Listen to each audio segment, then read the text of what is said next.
warahmatullahi wabarakatuh. Yang terhormat dosen penguji UKIN PPG dalam jabatan 2022. Perkenalkan, saya Iris Damayanti, mahasiswa PPG dalam jabatan 2022 kategori 2 Universitas 11 Maret. Saya mengajar di SMK Pesantren Darul Ulum Panglima Kobar, Kota Waringin Barat. Pada hari ini, Senin 13 Desember 2022, saya akan melaksanakan praktek pembelajaran UKIN di kelas 11 TKJ, Teknik Komputer Jaringan, dengan materi perpindahan kalor secara konduksi. Mohon Bapak, Ibu saran dan masukan pembelajaran berikutnya agar dapat memberikan yang terbaik bagi peserta didik. Demikian, wassalamualaikum warahmatullahi wabarakatuh. Assalamualaikum warahmatullahi wabarakatuh. Waalaikumsalam warahmatullahi wabarakatuh. Sebelum memulai pembelajaran pada hari ini, alangkah baiknya kita mengucapkan basmalah. Bismillahirrahmanirrahim. Selanjutnya, sebelum memulai pembelajaran, alangkah baiknya pada pembelajaran hari ini kita awali dengan berdoa terlebih dahulu. Ibu minta tolong ketua kelasnya untuk memimpin doa pada pembelajaran hari ini. Fajar, tolong memimpin doa terlebih dahulu. Marilah teman-teman, sebelum memulai pelajaran pada hari ini, marilah kita berdoa. Berdoa mulai.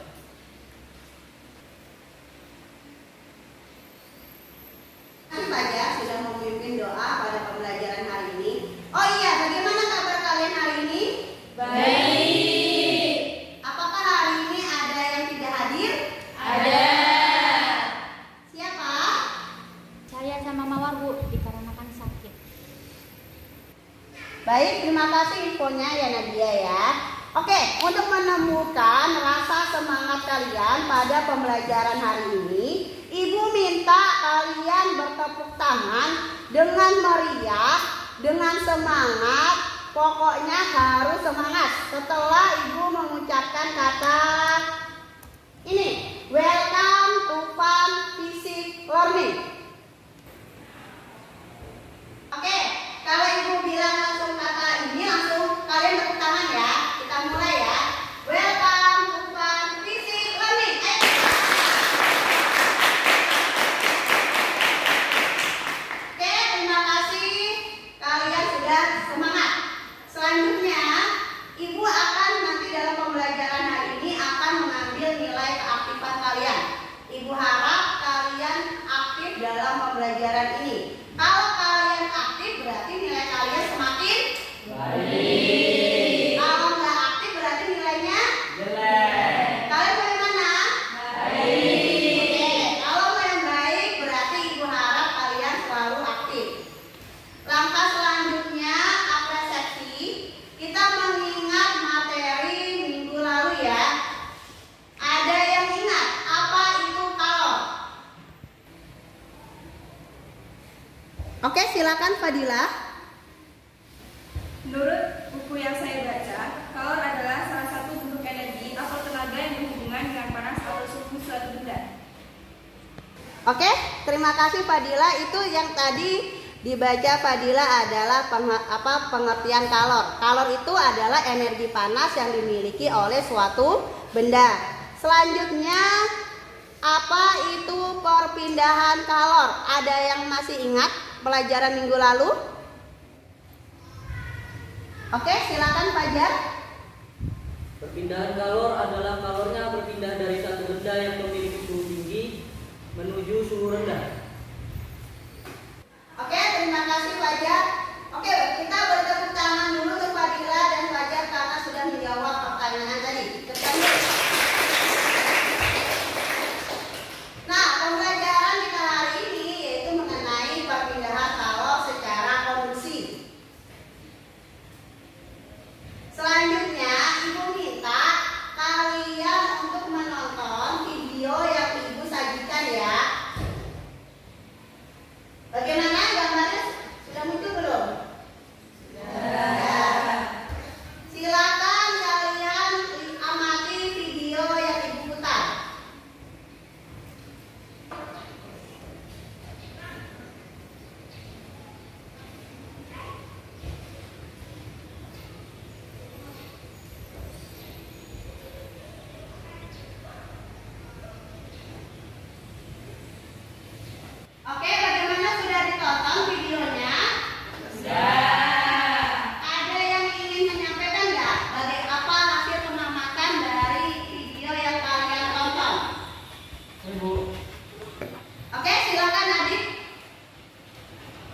Seseorang yang memasak telur di atas prosesor, Bu, dan telurnya pun matang. Oke, terima kasih Adin atas jawabannya. Pertanyaan selanjutnya, mengapa telur bisa matang di atas prosesor? Oke, silakan ya Nur. Karena prosesornya panas, Bu. Oke, terima kasih ya Nur atas jawabannya. Pertanyaan selanjutnya, bagaimana karakteristik alat pendingin untuk mendinginkan prosesor tersebut menggunakan konsep perpindahan kalor secara konduksi? Ada yang tahu? Saya, Bu. Oke, silakan Catur. Berdasarkan bahan ajar yang Ibu bagikan, itu adalah alat handset. Namun untuk karakteristiknya saya belum mengetahui, Bu. Oke, terima kasih Catur atas jawabannya. Beri tepuk tangan lagi untuk mereka yang sudah menjawab pertanyaan tadi.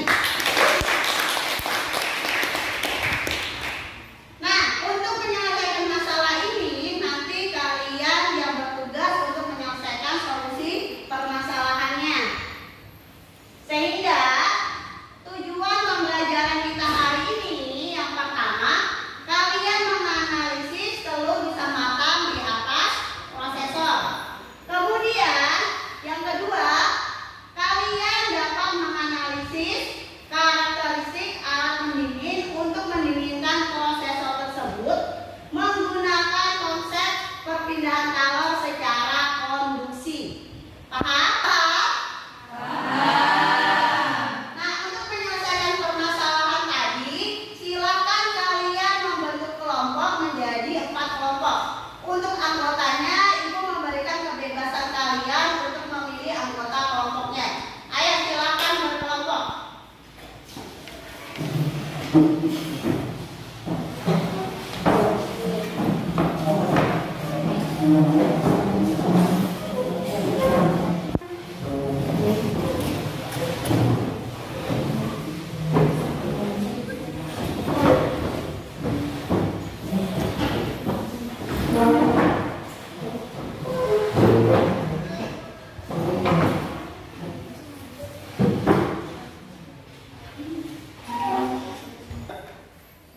Karena kalian sudah membentuk kelompok semua, sekarang Ibu membagikan LKPD kepada masing-masing kelompok. Kelompok 1 siapa? Ini LKPD-nya. Kelompok 2. Ini LKPD-nya. Kelompok 3 siapa? Ini LKPD-nya. Kelompok 4. Ini LKPD-nya ya. Oh iya, karena alat percobaan kita terbatas, cuma ada 2 set. Jadi kalian bergiliran ya untuk menggunakan alat ini. Kelompok 1 dan kelompok 2 untuk melakukan percobaan dulu, sedangkan kelompok 3 dan kelompok 4 silakan melakukan studi literatur. Setelah kelompok 1 dan kelompok 2 selesai, maka bergiliran kelompok 3 dan 4 yang melakukan percobaan. Kelompok 1 sama kelompok 2 silakan mengambil alat dan bahan di depan, sedangkan kelompok 3 dan kelompok 4 silakan mengeluarkan laptopnya masing-masing. Kelompok 1 silakan mengambil alat percobaannya di depan.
Oh ya, ini hipotesisnya belum kamu tulis. Jadi mereka melakukan percobaan, kamu sekalian menulis hipotesisnya ya. Nah ini stopwatchnya nanti kamu bikin di sini. Nah kalau di sininya dia ini detik, kalau di sininya menit. Ketika dia nanti menteganya merah, kamu di sini ya. Menteganya sudah bawa kan? Terus hipotesisnya sudah ditulis belum? Jangan lupa hipotesisnya. Nah ini kan sambil bayangin di awal ya. Nah ini hipotesisnya belum diisi. Itu hipotesisnya diisi dulu ya. Kan tadi ada bahan ajarnya. Nah nanti kamu cari apa namanya yang mendukung ini apa sih gitu. Nanti terbukti nggak sih dengan hasil percobaan ini? Oke?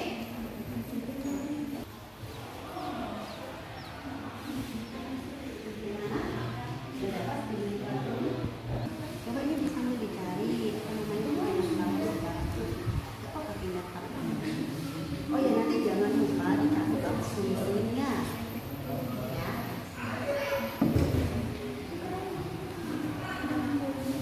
Nah kita sumbernya jadi tuh nanti di sini sumbernya boleh kok pakai dua, nggak harus satu referensi, boleh lebih intinya.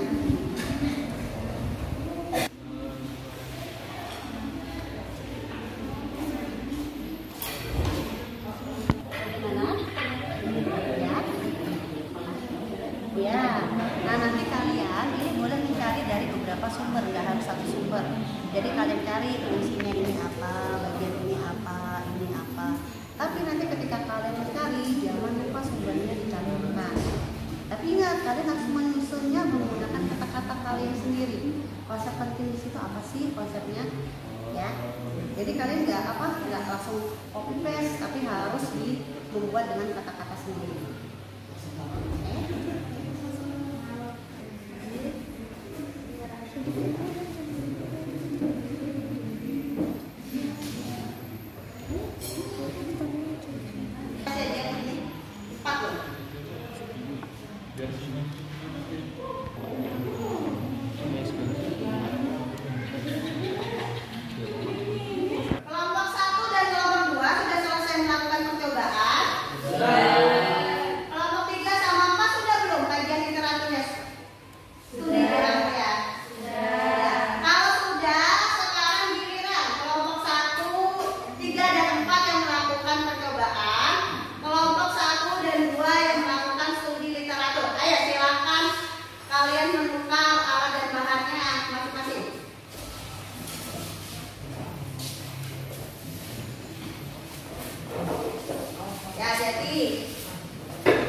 Ya, hati-hati panas.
pengukuran suhunya. Ya, hati-hati ya dalam menyalakan koreknya.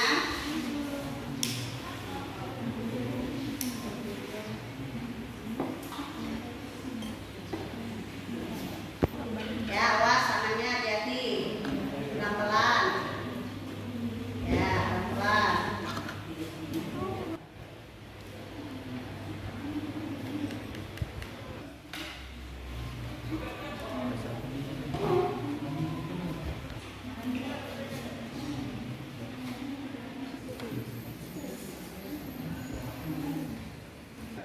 Nah, ini kelompok kalian juga hipotesisnya belum diisi dulu hipotesisnya, nanti ketinggalan. Oke, dilihat suhunya, nanti ketika sudah mendidih, diukur lagi ya. Itu baru berapa suhunya? Oh ya, baru 40. Nanti setelah mendidih, taruh bawah pelan-pelan, baru batangnya dimasukkan. Ya.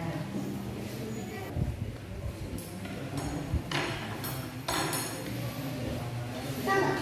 Nah, ini caranya nanti ketika kamu mulai dari rumah, nanti di sini, ketika nanti dia stop di sini, ketika dia stop lagi, udah jadi, dia stop lagi, di sini. Paham? Ya. Nah, ini kalau kalian juga lupa hipotesisnya, diisi dulu hipotesisnya. Belum diisi hipotesisnya.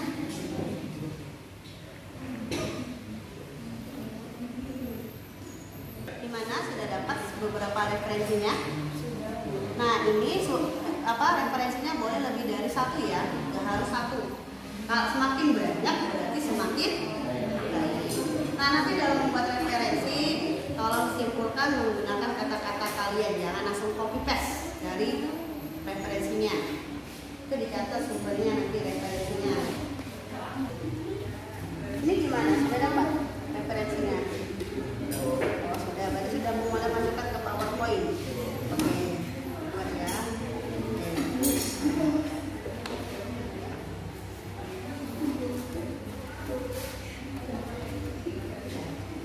Kelompok 3 dan 4 sudah melakukan percobaan? Sudah. Kelompok 1 dan 2 sudah melakukan studi literatur? Sudah.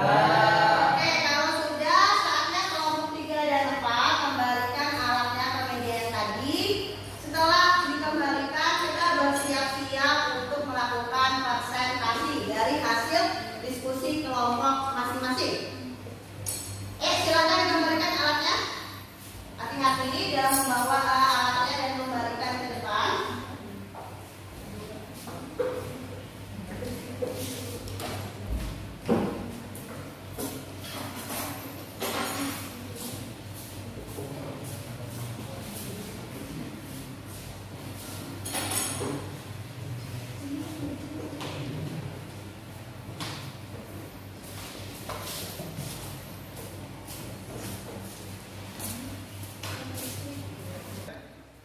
Oke, saatnya kita melakukan presentasi. Silakan kelompok 1 untuk mempresentasikan hasil percobaan, hasil studi literaturnya, serta hasil diskusinya. Kita bertepuk tangan untuk kelompok 1 supaya semangat.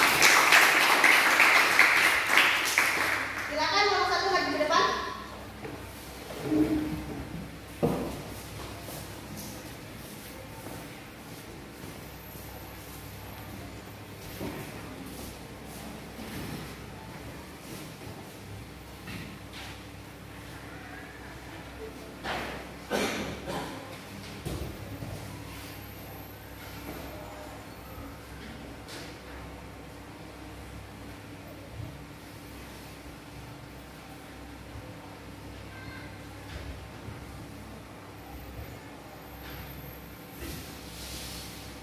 Assalamualaikum warahmatullahi wabarakatuh. Waalaikumsalam warahmatullahi wabarakatuh. Kami dari kelompok 1 ingin mempresentasikan hasil diskusi kami. Yang pertama, analisislah telur bisa matang di atas prosesor. Jawaban A. Panas pada prosesor timbul akibat kalor dan kalor timbul akibat gesekan elektron dengan logam penghantar listrik pada bagian prosesor. B. Perpindahan kalor merupakan kalor yang dapat berpindah dari benda yang bersuhu tinggi ke benda yang bersuhu lebih rendah. Adanya kalor pada prosesor, kemudian kalor tersebut berpindah dari prosesor ke telur sehingga telur tersebut matang.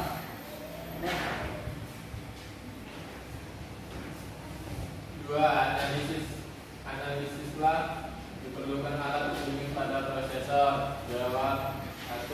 Salah satu hal yang penting yang dijadikan indikator pengamanan sistem adalah temperatur proses, karena sebuah perangkat keras yang menjadi otak sebuah komputer, dan apabila PC tanpa prosesor maka PC tidak dapat dijalankan.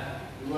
Jika temperatur prosesor pada komputer meningkat, maka panas yang tersimpan pada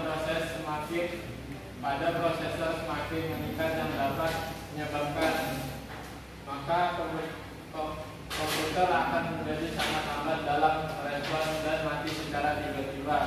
Dari kedua pernyataan tersebut, untuk menjaga kinerja komputer pada kondisi yang baik, diperlukan alat pendingin pada prosesor untuk menyerap panas atau kalor di dalam prosesor sehingga menstabilkan panas pada prosesor. Yang ketiga, analisislah alat pendingin yang digunakan untuk memindahkan panas pada prosesor menggunakan konsep perpindahan kalor secara konduksi. Jawaban: konduksi adalah proses perpindahan kalor yang terjadi pada suatu zat tanpa disertai perpindahan partikel-partikel dari zat tersebut. Konduksi umumnya terjadi pada zat padat terutama yang bersifat konduktor.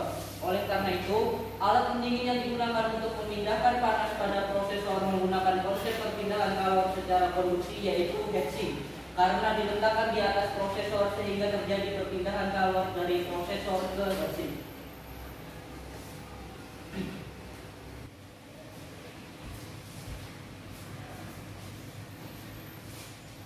Seperti yang belum kami jelaskan, apakah ada pertanyaan?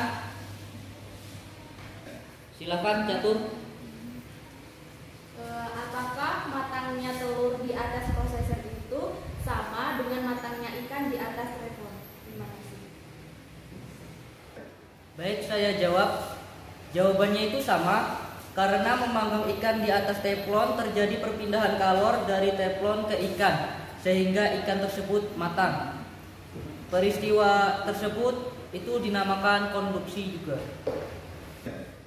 Oke, untuk kelompok 1, terima kasih atas jawabannya. Saya sangat puas atas jawaban dari kalian. Terima kasih. Nah, itu tadi pertanyaan dari kelompok 2 untuk kelompok 1. Apakah sama memanggang ikan di teflon itu dengan proses matangnya telur di atas prosesor? Benar kata kelompoknya Fajar, itu sama-sama terjadi perpindahan kalor secara konduksi. Artinya kalor berpindah dari prosesor ke telur sehingga telur matang. Dan juga begitu ikan, kalornya berpindah dari teflon ke ikan sehingga ikan itu matang. Bagaimana, bisa dipahami? Selanjutnya, apakah ada pertanyaan lagi dari kelompok lain? Ya. Sudah cukup? Sudah. Oke, kalau sudah cukup kita beri tepuk tangan dulu untuk kelompok 1. Oke, terima kasih kelompok 1 sudah menyajikan hasil diskusinya. Silakan balik ke tempatnya kelompok 1. Sekian dari kelompok kami. Salah kurangnya kami mohon maaf. Assalamualaikum warahmatullahi wabarakatuh. Waalaikumsalam warahmatullahi wabarakatuh.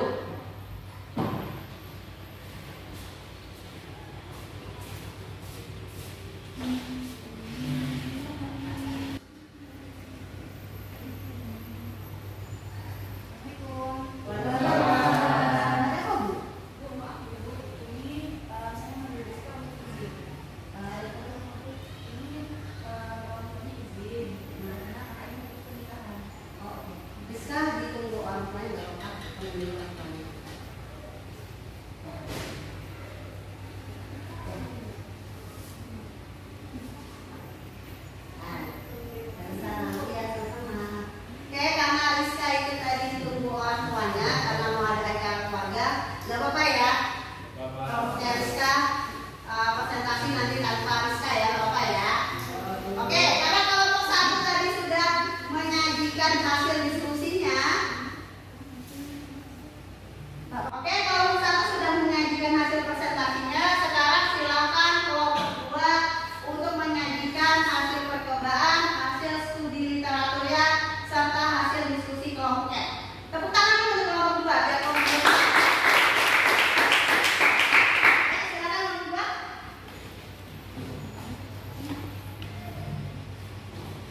Dan batang yang ketiga ada batang tembaga dengan lama waktunya 20 sekon.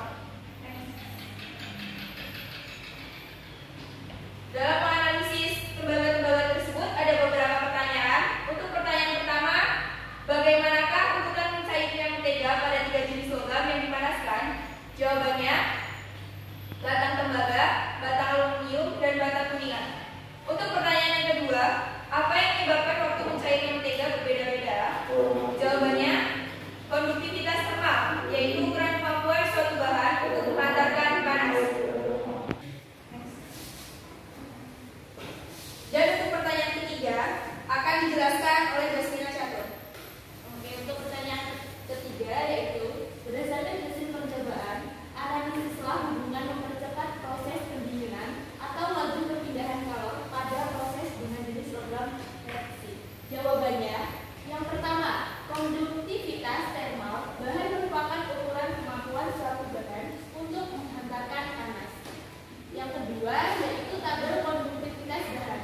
Nah, pada tabel tersebut ada tabel jenis batang. Yang kedua yaitu konduktivitas termal watt per meter Kelvin. Nah, pada tabel tersebut yang paling besar yaitu batang tembaga dengan konduktivitas termalnya 785. Untuk yang kedua itu batang aluminium 205 dan batang kuningan 109. Untuk yang ketiga, dari hasil percobaan, mentega lebih cepat mencair pada batang tembaga dikarenakan konduktivitas termalnya paling besar dengan nilai 385 watt per meter Kelvin dibandingkan batang aluminium dan kuningan. Artinya, semakin besar konduktivitas termal, maka semakin cepat menghantarkan kalor. Untuk diskusi yang keempat yaitu exit terbuat dari beberapa logam yang dapat menangkap panas di dalam CPU. Dari pernyataan di atas, exit terbuat dari logam yang dapat menghantarkan panas dengan baik, yaitu tembaga atau aluminium karena memiliki nilai konduktivitas yang besar. Sehingga semakin besar konduktivitas termal logam, maka semakin cepat proses pendinginan prosesor. Terima kasih. Dari hasil diskusi kami, apakah ada yang mau bertanya? Saya. Oke, untuk Bella silakan berdiri. Apakah logam kuningan sebagai bahan pembuatan enzim? Ya. Maaf, saya klarifikasi. Apakah kuningan sebagai bahan logam enzim? Betul? Ya. Nah, kalau untuk itu saya belum mengetahui dari buku referensi yang saya baca, saya belum mendapatkan. Setelah pelajaran ini, saya akan menanyakan kepada guru penjurusan TKJ yang tentang komputer ini. Saya serahkan nanti kepada Pak. Terima kasih. Itu tadi pertanyaan Dela tentang batang logam kuningan dijadikan bahan hetsing. Iya Dela ya? Tapi Ibu pernah nanya sama Pak Ciko, kalau kuningan itu jarang sekali digunakan untuk bahan hetsing. Oke, untuk tugas tambahan kelompok 2, nanti kalian cari kenapa kuningan itu jarang digunakan sebagai bahan logam hetsing. Setelah ketemu referensinya, kemudian kalian klarifikasi sama Pak Ciko. Jangan lupa minggu depan nanti disampaikan ke kami lagi. Oke? Apakah ada pertanyaan lagi? Tidak. Oke, ada pertanyaan nggak untuk kelompok 2? Enggak ada. Oke, sudah cukup? Cukup. Kalau sudah, kita tepuk tangan dulu untuk kelompok 2. Terima kasih kelompok 2 sudah menyampaikan hasil diskusinya. Sekarang boleh kembali ke tempatnya. Terima kasih kami ucapkan. Apabila ada kurangnya, mohon maaf.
Kedua, sirip-sirip heatsink berfungsi untuk meningkatkan luas daerah perpindahan panas dan panas akan menyebar pada sirip-sirip tersebut sehingga panas akan cepat terbuang. 3. Semakin luas area untuk kalor berpindah, maka semakin cepat untuk kalor melakukan perpindahan. 4. Luas penampang penghantar kalor merupakan salah satu faktor yang mempengaruhi perpindahan kalor secara konduksi. Untuk sumber yang kami dapatkan bisa dilihat dari link yang ada di layar. Sehingga berdasarkan hasil studi literatur, hubungan laju perpindahan kalor terhadap sirip-sirip yang terletak di bagian samping heatsink, yaitu untuk memperluas perpindahan panas, karena semakin luas permukaan perpindahan panas sebuah benda, maka akan semakin cepat proses pendinginannya. Atau kalor melakukan perpindahan sehingga laju perpindahan kalor berbanding lurus dengan luas permukaan benda. Berdasarkan hasil studi literatur, analisislah hubungan mempercepat proses pendinginan pada heatsink atau laju perpindahan kalor dengan sirip-sirip di bagian samping heatsink. Jawabannya, Owen sebagai penunjang heatsink. Yang kedua, heatsink tersebut biasanya dilengkapi dengan kipas yang akan membantu mengeluarkan panas pada permukaan aluminium sehingga kinerja heatsink dalam menjaga suhu mikroprosesor agar tetap dingin semakin baik. 3. Semakin besar perbedaan suhu, maka semakin cepat untuk kalor melakukan perpindahan.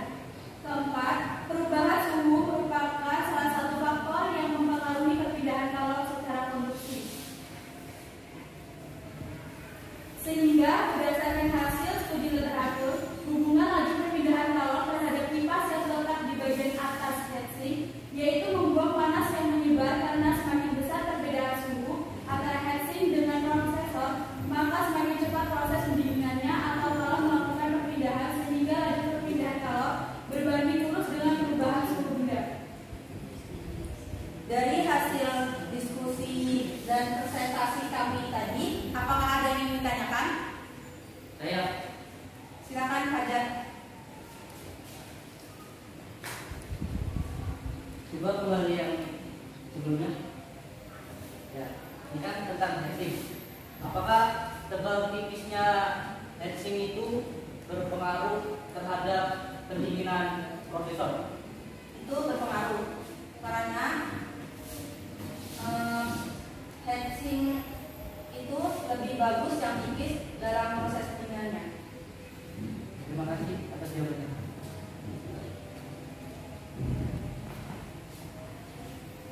Oke, itu tadi kan pertanyaan Fajar. Apakah tebal tipisnya berpengaruh pada heatsink atau tidak? Nah, jawabannya jelas berpengaruh karena berhubungan dengan luas permukaan. Nah, apakah ada yang mau ditanyakan lagi untuk kelompok 3? Sudah cukup? Kalau sudah, kita boleh tepuk tangan dulu untuk kelompok 3. Oke, terima kasih kelompok 3 sudah menyampaikan hasil diskusinya. Sekian diskusi dan presentasi dari kami. Kurang lebihnya mohon maaf. Wassalamualaikum warahmatullahi wabarakatuh. Waalaikumsalam warahmatullahi wabarakatuh. Nah, tadi kelompok 3 sudah menyampaikan hasil diskusinya. Tinggal satu kelompok yang belum menyampaikan hasil diskusinya. Kita panggil kelompok 4, silakan maju ke depan. Bertepuk tangan untuk kelompok 4.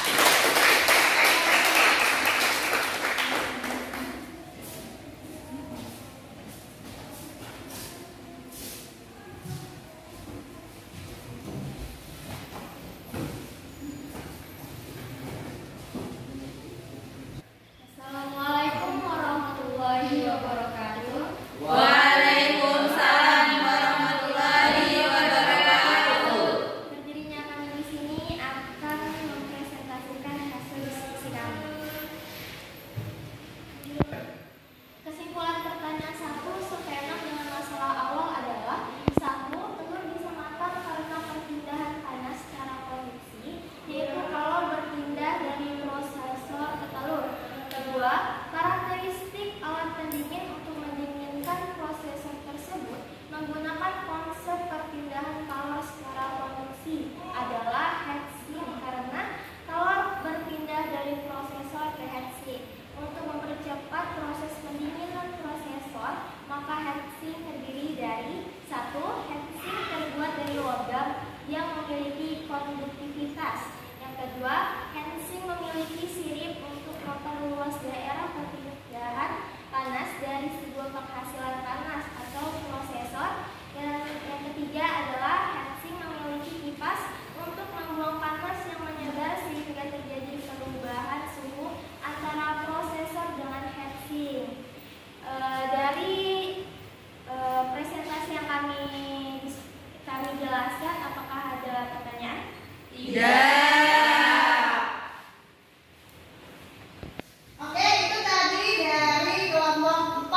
masing-masing kayak yang awal. Ayo.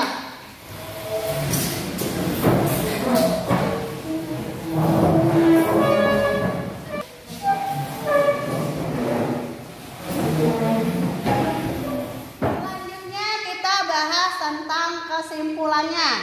Di situ ada gambar hatching sama telur yang matang. Berarti telur bisa matang di atas prosesor karena terjadi perpindahan kalor secara konduksi dari prosesor ke telur. Yang kedua, konduksi panas atau hantaran panas adalah penjalaran kalor tanpa disertai perpindahan bagian-bagian zat perantaranya.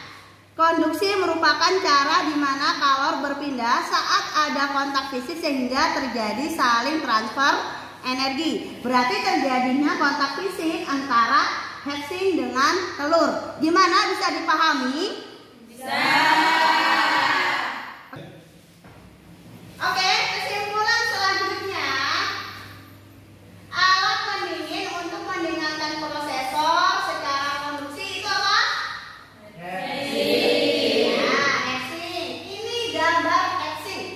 Ya kan?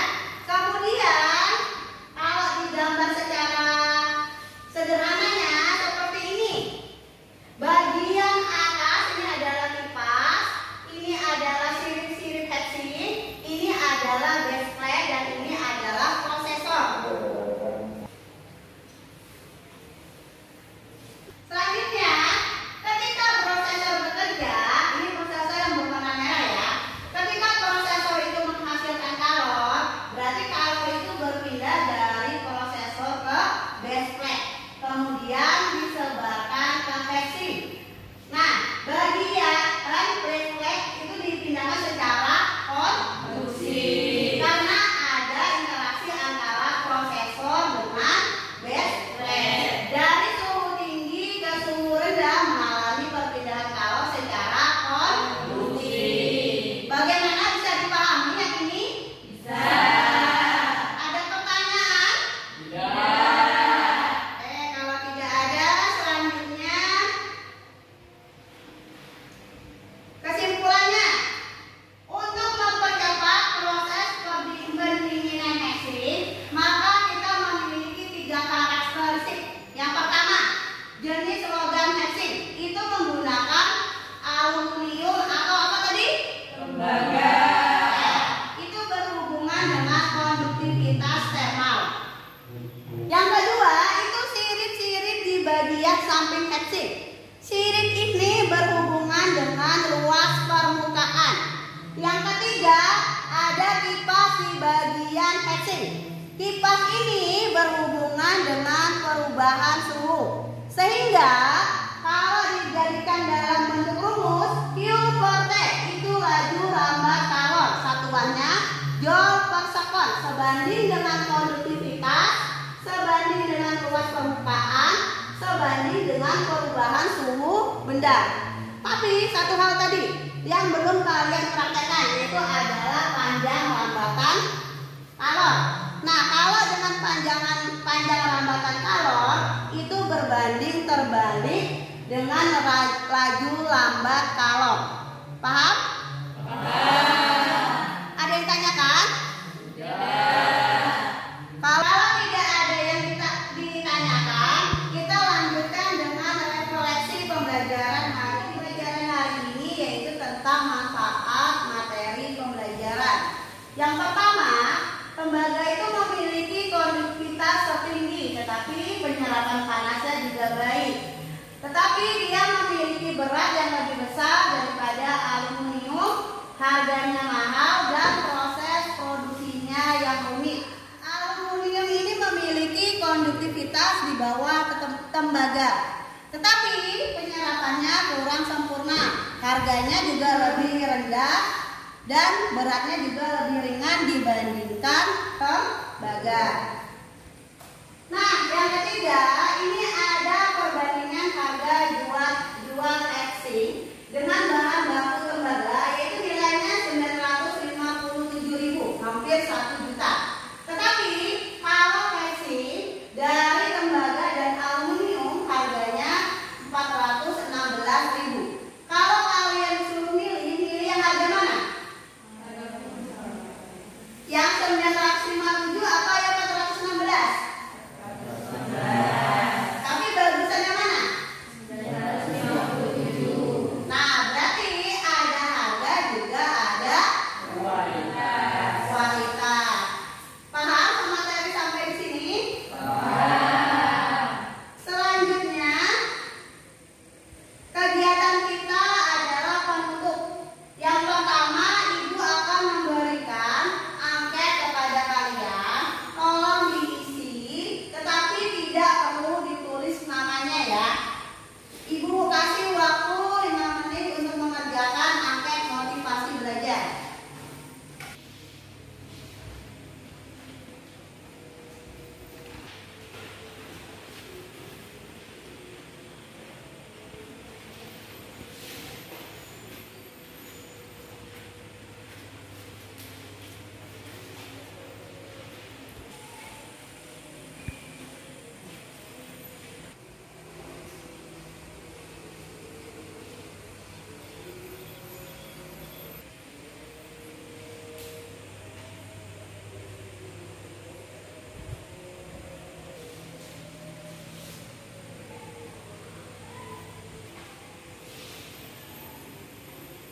Oke, karena waktunya sudah 5 menit, sudah habis, silakan kumpul ke depan angketnya.